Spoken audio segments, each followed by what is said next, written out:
In this chapter, Camus opens by making a deliberately shocking claim: the most serious philosophical problem is whether one should continue living. The author is not being melodramatic. He is arguing that all abstract questions about reality, knowledge, or categories only matter if life itself is worth the effort of living. Philosophy, he insists, must begin where action is at stake, and no action is more final than ending one's life. To underline this priority, the author contrasts ideas people are willing to die for with ideas they are not. He notes that no one sacrifices their life for technical metaphysical arguments, while many people do die directly or indirectly because they have judged life to be unbearable or meaningless. This contrast is meant to show that the question of life's value is not academic. It already governs real behavior, whether people admit it or not. The discussion then shifts from public explanations of suicide to its inner origins.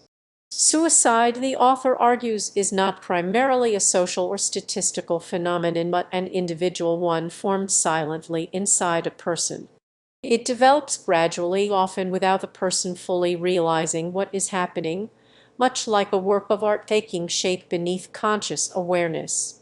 Society tends to miss this because it looks for dramatic causes instead of subtle internal shifts. When people try to explain suicide, they often point to obvious tragedies or illnesses. The author does not deny these factors, but he argues they are usually triggers rather than true causes.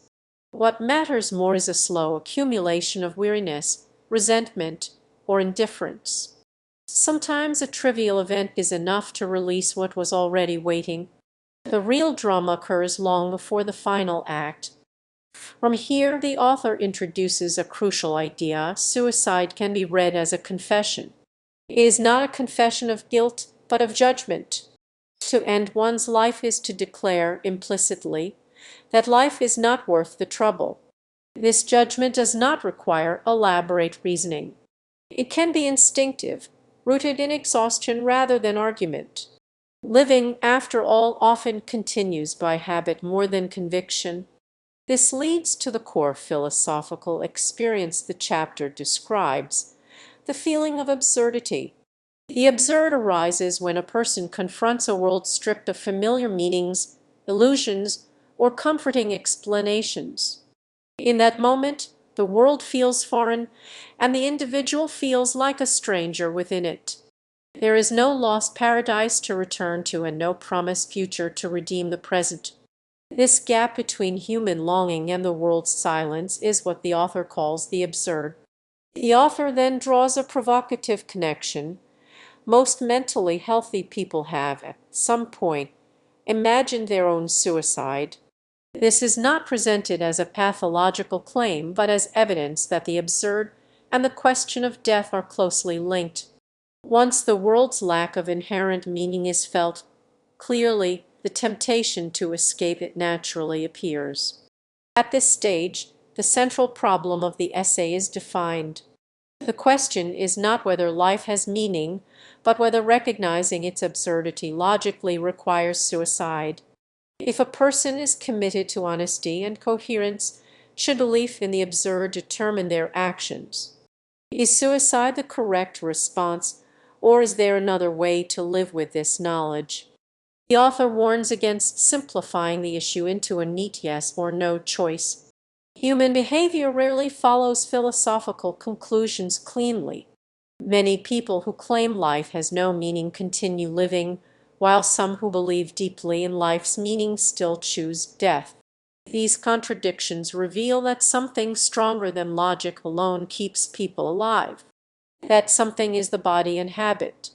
We learn how to live before we learn how to think.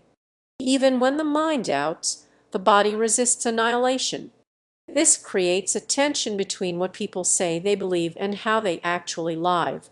Rather than resolving this tension, most people evade it.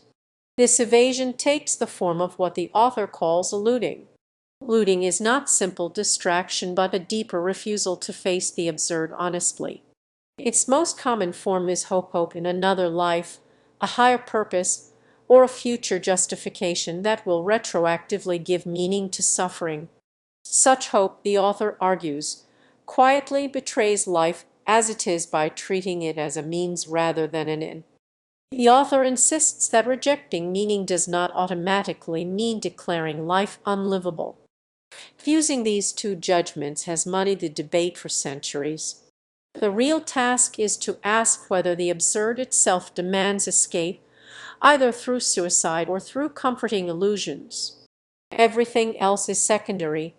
In the final movement of the chapter, the author calls for relentless, uncompromising examination of this problem.